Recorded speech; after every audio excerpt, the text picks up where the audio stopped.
মহকুমা শাসকের এমন রূপ হয়তো এর আগে কেউ দেখেনি। আজকে আমরা কথা বলছি ঘাটালের মহকুমা শাসক সুমন বিশ্বাসের প্রসঙ্গে। কিভাবেও একটা মহকুমার সর্বোচ্চ পদে থেকেও একেবারে সাধারণভাবেই মানুষের সাথে মিশতে হয়, সেটা ওনাকে যদি কেউ না দেখে থাকে তাহলে হয়তো সে জানবেই না যে ঠিক কীভাবে সাধারণ মানুষের সাথে মিশতে হয়। প্রতিনিয়তই নিজের সাধারণ স্বভাব দিয়ে মহকুমাবাসীর মন জিতে চলেছেন ঘাটালের মহকুমা শাসক সুমন বিশ্বাস। আজ ছিল ঘাটালের মহকুমা শাসক সুমন বিশ্বাসের জন্মদিন। জন্মদিনের সকালেই তিনি রক্তদান করেন এবং রক্তদান করার পরেই উপস্থিত হন দাসপুরের নিমতলাতে অবস্থিত Unmeshayan society for the mentality handicap নামের এক সংস্থার অফিসে। সেখানে থাকা আবাসিকদের সাথে তিনি নিজের জন্মদিন পালন করেন। আজ কেক কেটে জন্মদিন পালন করার পাশাপাশি ওই আবাসিক কেন্দ্রে থাকা মোট 8 জন মানুষকে উপহার স্বরূপ একটি করে পাঞ্জাবি দিয়েছেন ঘাটালের মহকুমা শাসক সুমন বিশ্বাস। এর পাশাপাশি সংস্থার হাতে তুলে দেওয়া হয়েছে কিছু চাল ও 2টি ত্রিপল।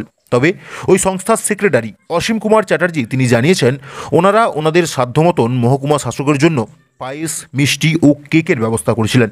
তবে এত বড় একটা প্রশাসনিক পদে থাকার পরেও কিভাবে নিজের জন্মদিন একেবারে সাধারণভাবে পালন করতে হয় তা হয়তো সুমন বিশ্বাস না থাকলে কেউ জানতেই পারত না।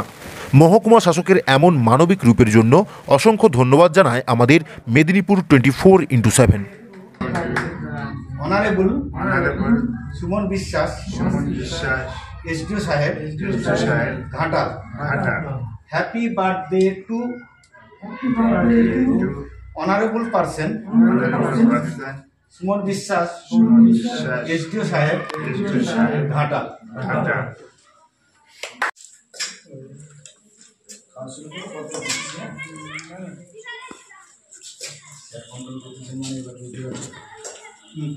দিচ্ছি দেব একটু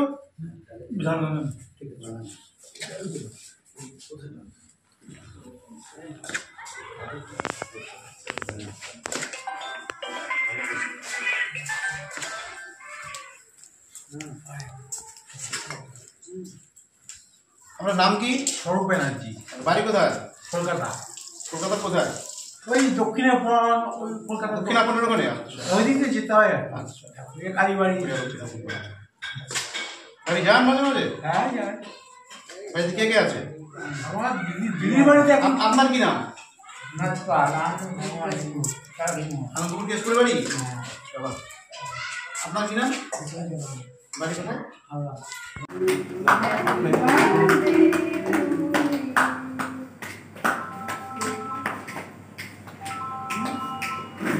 আমি পুরো খেয়ে